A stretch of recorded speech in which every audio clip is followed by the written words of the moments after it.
Perkenalkan, nama saya Makin Nafisa Santosa dengan NIM 6. Perkenalkan, nama saya Amju Maifin dengan NIM 24. Perkenalkan, nama saya Anak Iman Alia dari NIM 04. Pengertian dari sistem bebek lumpuh atau lemdak adalah istilah yang digunakan untuk menggambarkan situasi di mana seorang pemimpin negara atau pejabat yang terpilih berada dalam posisi lemah atau tidak memiliki banyak kekuasaan karena sudah tidak lagi mendapat dukungan politik atau karena masa jabatannya hampir berakhir. Sistem bebek lumpuh ini adalah sebuah kondisi di mana seseorang pejabat yang dipilih, terutama seorang pemimpin negara atau kepala pemerintahan, masih memegang jabatannya, tetapi keberadaannya dianggap kurang efektif karena sudah tidak lagi memiliki dukungan politik yang kuat atau sudah tidak bisa dipilih kembali dalam masa jabatan berikutnya. Dalam konteks ini, istilah bebek lumpuh menggambarkan seseorang pejabat yang posisinya lemah atau terhambat dan tidak lagi dapat berfungsi secara maksimal. Ini adalah ciri-ciri dari bebek lumpuh. Salah satu ciri khas dari bebek lumpuh ini adalah melemahnya kekuasaan atau pengaruh politik. Hal ini disebabkan karena masa jabatan mereka yang sebentar lagi berakhir, sehingga efektivitas dalam menjalankan tugas serta pengaruh terhadap rekan-rekannya pun menjadi menurun. Selain itu, bentuk sistem bebek lumpuh juga cenderung memiliki tingkat akuntabilitas yang lebih rendah karena tidak lagi terikat pada keinginan pemilih untuk mempertahankan jabatan. Mereka pun dapat mengambil keputusan tanpa mempertimbangkan konsekuensi politik jangka panjang.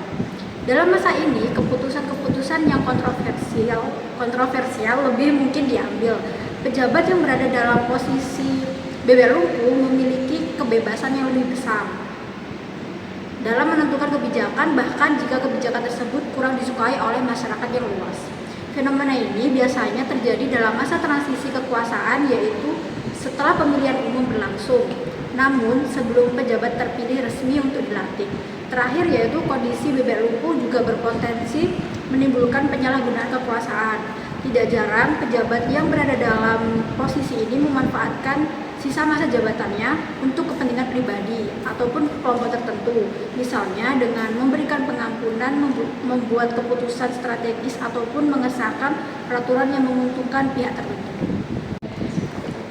Kemudian, bebek lumpuh dalam politik dapat memiliki beberapa efek bagi rakyat, baik positif maupun negatif. Efek negatif yang pertama, ketidakpastian politik. Periode bebek lumpuh bisa menciptakan ketidakpastian politik karena pejabat yang menjabat memiliki pengaruh yang terbatas dan mungkin tidak fokus pada kebijakan jangka panjang. Hal ini dapat membuat rakyat merasa tidak yakin tentang masa depan dan arah kebijakan pemerintah. Yang kedua, kurangnya aksi. Pejabat bebek lumpuh mungkin kurang bersemangat untuk mengambil tindakan atau membuat keputusan yang signifikan karena mereka tahu masa jabatan mereka akan segera berakhir. Hal ini dapat menyebabkan terhambatnya kemajuan dan pembangunan. Yang ketiga, prioritas yang berbeda. Pejabat bebek lumpuh mungkin lebih fokus pada warisan mereka atau proyek jangka pendek daripada kebijakan jangka panjang yang berdampak bagi rakyat. Yang keempat, meningkatnya konflik. Mungkin terjadi peningkatan konflik antara pejabat bebek lumpuh dengan penggantinya atau dengan anggota parlemen yang mendukung pengganti mereka. Konflik ini dapat menghambat proses pemerintahan dan mengganggu stabilitas politik. Yang kelima, kurangnya transparansi. Dalam periode bebek lumpuh, mungkin terjadi kurangnya transparansi dalam pengambilan keputusan, karena pejabat yang menjabat mungkin tidak merasa bertanggung jawab kepada rakyat. Kemudian, efek positif. Yang pertama, kesempatan untuk evaluasi. Periode bebek lumpuh dapat menjadi kesempatan untuk mengevaluasi kinerja pemerintah yang telah berjalan dan mempersiapkan transisi kepemimpinan yang lebih baik. Yang kedua, kesempatan untuk kompromi. Periode bebek lumpuh dapat menjadi kesempatan untuk mencapai kompromi bipartisan yang sulit dicapai selama masa kampanye ini. Kekuasaan sistem apa yang berkuasa dalam sistem bebek lumpuh? Dalam kondisi sistem bebek lumpuh, kekuasaan yang lebih dominan seringkali beralih ke legislatif atau yudisial tergantung pada situasinya. Yang pertama, legislatif, DPR. Jika presiden atau eksekutif mengalami penurunan dukungan, DPR seringkali menjadi lebih dominan dalam membuat keputusan. mengingat mereka memiliki kekuasaan untuk membuat undang-undang dan mengawasi jalannya pemerintahan. Sebagai contoh, dalam masa akhir jabatan presiden yang tidak lagi memiliki kekuatan politik yang signifikan, DPR mungkin bisa lebih banyak mengatur kebijakan atau bahkan mendorong perubahan yang lebih besar melalui undang-undang. Yang kedua, ada eksekutif.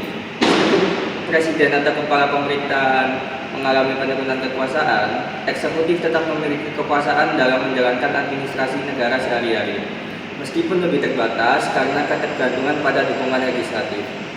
Di Indonesia, eksekutif dapat tetap menjalankan pemerintahan, tetapi akan lebih sulit untuk melakukan perubahan besar tanpa dukungan politik yang cukup. Yang ketiga, ada yudisial. Yudisial biasanya tidak terlalu dipengaruhi oleh kondisi bebek lumpuh karena sistem peradilan harus tetap independen dan menjalankan tugasnya berdasarkan hukum. Namun, jika terjadi konflik politik besar yang melibatkan kebijakan eksekutif atau legislatif, pengadilan mungkin terlibat dalam menyelesaikan sengketa hukum. Untuk contoh dari sistem bebek lumpuh sendiri ini, kemarin ketika pemilu pembuat undang-undang tengah mengalami periode bebek lumpuh atau lemdak atau masa transisi, yaitu saat eksekutif dan legislatif sudah terpilih tapi belum resmi menjabat. Secara politik, ini berarti eksekutif dan legislatif yang masih menjabat saat ini sebenarnya sudah tidak memiliki legitimasi. Karena itu, secara etik pertahanan tidak boleh lagi membuat kebijakan yang berdampak signifikan pada sistem bernegara. Ibarat penghuni sebuah rumah, mereka tidak boleh merusak rumah yang akan mereka tinggalkan untuk penghuni baru. Repotnya, kerap terjadi pada masa lalu dan juga negara-negara lain. Justru pada masa inilah kesempatan itu diambil. Contohnya lagi, saat revisi Undang-Undang Komisi Pemberantasan Korupsi dan Kitab Undang-Undang Hukum Pidana dilakukan pada September 2019 dan memicu gerakan reformasi di korupsi. Waktu itu memang Presiden Joko Widodo hanya akan memasuki periode keduanya. Namun transisi bukan hanya soal pergantian orang, melainkan sebuah situasi di mana aktor-aktor politik dan warga lengah karena disibukkan dengan pergantian konfigurasi politik dan persiapan program kerja berdasarkan pemilihan umum yang baru berlangsung. Fakta tidak terbantahkan bahwa Jokowi adalah Presiden Pertahanan hasil pemilu 2019 yang dipasangkan dengan Kiai Haji Ma'ruf Amin sebagai Wakil Presiden dan akan memerintah sampai Oktober 2024. Pada saat yang sama, sebelum masa jabatan Jokowi berakhir, telah hadir pula Presiden yang baru terpilih hasil pemilu 14 Februari 2024 kemarin.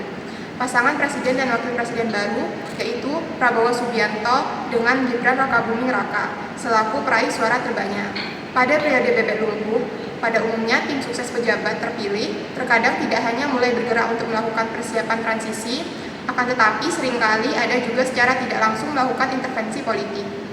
Sebaliknya, ditemukan pula pejabat yang menggunakan periode bebek lumpuh sebagai sarana untuk mendapatkan dan memaksimalkan keuntungan yang dapat diperoleh selama masih menjabat, karena mengetahui dirinya tidak lagi terpilih atau sudah memasuki masa purnabakti. Ini dimaksimalkan untuk memberikan keuntungan bagi dirinya dan tentu saja bagi kelompok pendukungnya. Pada sisi lain, pejabat yang sudah memasuki masa purnabakti tersebut dapat melakukan manuver tertentu dengan menggunakan berbagai kekuatan yang tersedia, baik presiden sebagai pejabat eksekutif maupun legislatif yang sedang menjabat. Dapat menggunakan masa transisi untuk mencoba mengamankan warisannya atau mempengaruhi perubahan kebijakan. Seorang presiden terpilih setelah menjabat dan bersemangat untuk menetapkan agenda kebijakannya dan mengisi pemerintahan dengan orang-orang yang ditunjuk, akan terlibat dalam sejumlah keputusan dan kegiatan, beberapa di antaranya mungkin mengubah atau membatalkan tindakan pemerintahan sebelumnya. Hasil penelitian menyebutkan inti dari transisi jabatan mencakup sejumlah kegiatan, dimulai dengan perencanaan pra-pemilu dan pada saat pelaksanaan proses tersebut perlu diawasi untuk memastikan terjadi secara transparan dan akuntabel.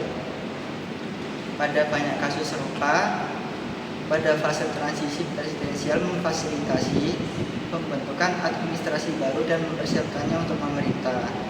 Selain itu, untuk merencanakan transisi, Presiden membantu memastikan keamanan dan ketertiban negara.